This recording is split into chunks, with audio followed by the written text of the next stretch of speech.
Good morning, student. Today I am going to explain the lesson 13. Subtopic is विद्युत चुंबकीय प्रेरण। अब तक हमने पढ़ा बेटा इस चैप्टर में कि जब किसी विद्युत धारावाही चालक को किसी चुंबकीय क्षेत्र में रखते हैं तो चालक में प्रवाहित विद्युत धारा की दिशा अगर चुंबकीय क्षेत्र के लंबवत हो तो चालक एक बल का अनुभव करता है। ये हम पहले पढ़ चुके हैं कि यदि किसी चालक को जिसमें से विद्युत धारा गुजर रही हो किसी चुंबकीय क्षेत्र में रख देते हैं तो चालक पर क्या लगता है, एक बल। और ये सबसे ज़्यादा बल कब लगता है, जब विद्युत धारा की दिशा और चुंबकीय क्षेत्र की दिशा एक दूसरे के लंबवत हो। अब इससे आगे हम जो विद्युत चुंबकीय प्रेरण है उसके बारे में पढ़ेंगे। नेक्स्ट है, अगर हम एक ऐसी कल्पना करते हैं कि किसी चालक को हम अब ऐसी स्थिति की कल्पना करते हैं कि जिसमें चालक किसी चुंबकीय क्षेत्र में गति कर रहा है। चालक जो है चुंबकीय क्षेत्र में गति कर रहा है, या फिर चालक को तो हम स्थिर रखते हैं और उसके चारों ओर का चुंबकीय क्षेत्र बदल देते हैं, तो इसका क्या परिणाम होगा। सबसे पहले से माइकल फैराडे ने अध्ययन किया था इसका। उसने क्या किया कि चालक को स्थिर रखा, उसके चारों ओर चुंबकीय क्षेत्र बदल दिया। दूसरा तरीका उसने किया क्या, चालक को गति करवाई चुंबकीय क्षेत्र में, तो उसने देखा कि उस चालक में विद्युत धारा उत्पन्न हो जाती है। विद्युत धारा जो उत्पन्न होती है उसे बोलेंगे प्रेरित विद्युत धारा। अब इसके लिए एक क्रियाकलाप करके देखते हैं। इस क्रियाकलाप में क्या किया कि हमने अनेक फेरों वाली एक कुंडली ली। अनेक फेरों वाली मीन्स ऐसे, जिसके ऐसे इन्हें फेरे बोलते हैं। अनेक फेरों वाली एक कुंडली ए बी लीजिए और कुंडली के सिरों को किसी गैल्वेनोमीटर से जोड़ दिया। अब गैल्वेनोमीटर क्या होता है, सबसे पहले गैल्वेनोमीटर कौन सा डिवाइस है। गैल्वेनोमीटर एक ऐसा उपकरण होता है जो किसी परिपथ में बहने वाले विद्युत धारा की उपस्थिति को समसूचित करता है। इट मीन्स उस जो विद्युत परिपथ है उसमें कितना विद्युत बह रहा है उसको तभी डिटेक्ट कर देगा कि इसमें विद्युत बह भी रहा है या नहीं बह रहा है। कितना विद्युत बह रहा है तो आपका एमीटर बताता था। एमीटर आप पढ़ चुके हो कि कितनी विद्युत की मात्रा उसमें बह रही है, लेकिन इसमें विद्युत बह भी रही है या नहीं। विद्युत धारा को समसूचित करता है। विद्युत बहती है तो बता देता है, विद्युत नहीं बह रही हो तो ये जीरो पे रहता है। इसकी जो सुई है वो जीरो पे रहेगी जब तक विद्युत परिपथ में कोई विद्युत नहीं बह रही। या फिर ये सुई कभी दाईं तरफ चली जाती है और कभी बाईं तरफ। जो ये दायां और बायां है ये विद्युत धारा की दिशा दिखाते हैं कि विद्युत धारा दाईं तरफ बह रही है या बाईं तरफ, तो उस हिसाब से ये सुई हिलती है। जीरो पे रहेगी तो कोई विद्युत नहीं बह रही, विद्युत परिपथ में कोई विद्युत नहीं बह रही, तो ये हमेशा जीरो पे रहेगी। इसे गैल्वेनोमीटर बोलते हैं। अब इसने इसके नीचे क्या लगाया, ये गैल्वेनोमीटर लगा दिया इसके जो सिरे हैं उन पर। अब जो इस कुंडली के पास एक क्या लेके आया, देखो ये छड़ चुंबक दिखा रखी है। उसके पास ये छड़ चुंबक है जिसका एक नॉर्थ पोल है, एक साउथ पोल है, उत्तरी ध्रुव और दक्षिणी ध्रुव। इस छड़ चुंबक को इस कुंडली के पास, कुंडली क्या है, चालक है, इसमें से विद्युत प्रवाह होएगी या नहीं, अब हम देखते हैं। उसने क्या किया, इस छड़ चुंबक का जो उत्तरी ध्रुव है वो इस कुंडली के बी सिरे के पास लेके आया। ये बी सिरा दिखा रखा है, ये इसका नॉर्थ, ये इसका साउथ। उत्तरी ध्रुव को क्या करके लेके आया, इसके बी सिरे के पास लेके आया, तो देखा इसने कि गैल्वेनोमीटर की जो सुई है वो दाईं तरफ चली गई। इसका मतलब क्या हुआ, इस जो कुंडली है इसमें विद्युत धारा प्रेरित हुई, विद्युत धारा इसमें आ गई, इसमें विद्युत धारा चलनी शुरू हो गई इस कुंडली में। अब उसने एक काम और किया, उसने इस चुंबक को रोक दिया। जैसे ही चुंबक रुकी तो ये गैल्वेनोमीटर की जो सुई है ना ये जीरो पे आ गई। इसका मतलब इसमें विद्युत धारा नहीं बह रही। फिर इसी एक्टिविटी को दोबारा किया। इस उत्तरी ध्रुव वाले पोल को पहले ऐसे इसके पास लेके आया था, फिर से दूर हटाते हुए लेके गया। फिर इसने देखा कि गैल्वेनोमीटर की सुई ने जो पहले दाईं तरफ जा रही थी अब बाईं तरफ जानी शुरू हो गई, कि विद्युत की धारा क्या होगी, उत्क्रमित हो गई, रिवर्स हो गई, चेंज हो गई। अगर हम चुंबक को इसके पास लेके आए तो एक दिशा में इसमें से विद्युत धारा बही, दूसरी तरफ लेके गए तो दूसरी तरफ दिशा में विद्युत धारा बहने लगी। इसी एक्टिविटी को फिर उसने फिर से दोबारा किया। अब की बार उसने इस चुंबक को स्थिर रखा, चुंबक एक ही जगह रखी, और जो एक कुंडली है, इसे मैं कुंडली बोल रही हूँ, ये है कुंडली। इस कुंडली के जो सिरे हैं वो किससे, गैल्वेनोमीटर के साथ लगा रखे हैं। और उसके पास जो चुंबक है, अब की बार उसने इसको चुंबक को क्या करा, स्थिर रखा, एक ही जगह रखा और कुंडली को मूव किया। अब कुंडली को इस चुंबक के उत्तरी ध्रुव की तरफ लेके गया। तो फिर से उसने गैल्वेनोमीटर की सुई में विक्षेपण देखा। अगर गैल्वेनोमीटर की सुई विक्षेपित होती है, इसका मतलब उसमें विद्युत धारा प्रेरित हो रही है, उसमें विद्युत धारा बहनी शुरू हो जाती है। फिर उसने इसी एक्टिविटी में फिर से चेंज किया। इस चुंबक को, ये जो चुंबक है इसको तो रखा स्थिर, और विद्युत धारा को, जो ये कुंडली थी पहले उसके नॉर्थ सिरे की तरफ लेके जा रहा था, फिर इसने इस कुंडली को वापस उल्टा लेके गया। उल्टा ले जाने से फिर गैल्वेनोमीटर की सुई में फिर से विक्षेपण देखा, लेकिन दूसरी दिशा में।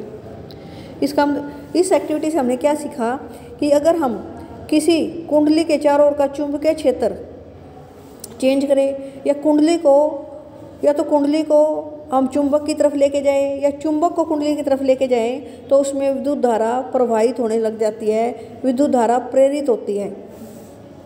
ओके स्टूडेंट, अब मैंने गैल्वेनोमीटर के बारे में मैं आपको बता दिया। गैल्वेनोमीटर क्या होता है? एक छोटा सा उपकरण है जो किसी विद्युत धारा, ये बताता है कि किसी परिपथ में विद्युत धारा बह रही है या नहीं बह रही है। अगर वो शून्य पे रहेगी उसकी सुई, जब तक उसमें कोई विद्युत धारा नहीं होगी।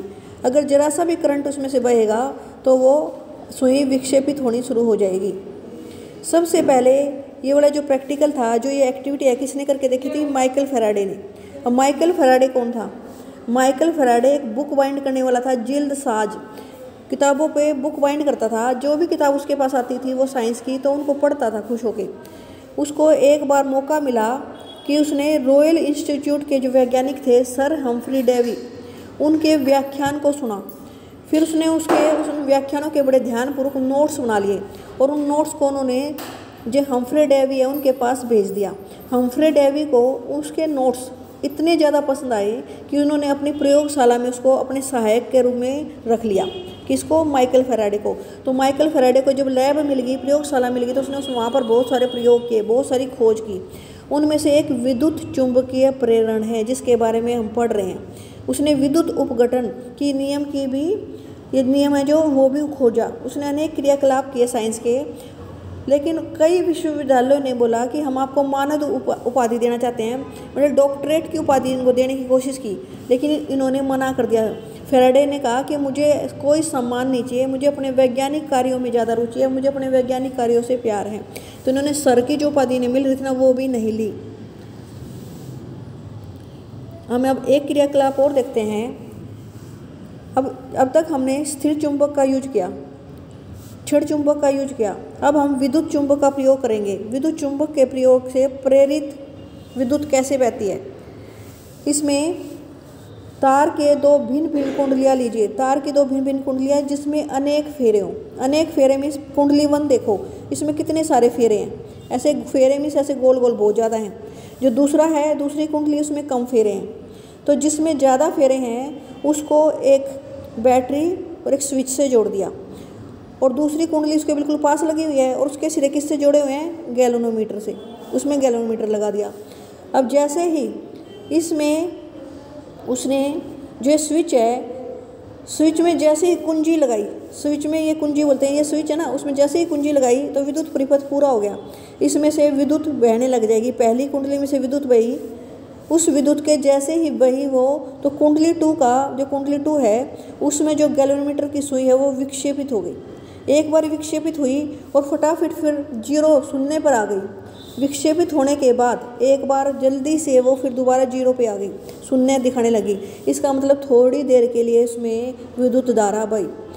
फिर उसने दूसरी बार क्या किया? एक एक प्रयोग को कई बार करके देखा।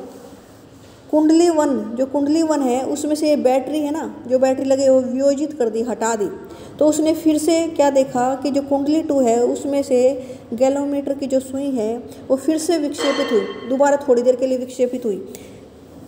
इसका मतलब उसमें फिर से करंट बहा।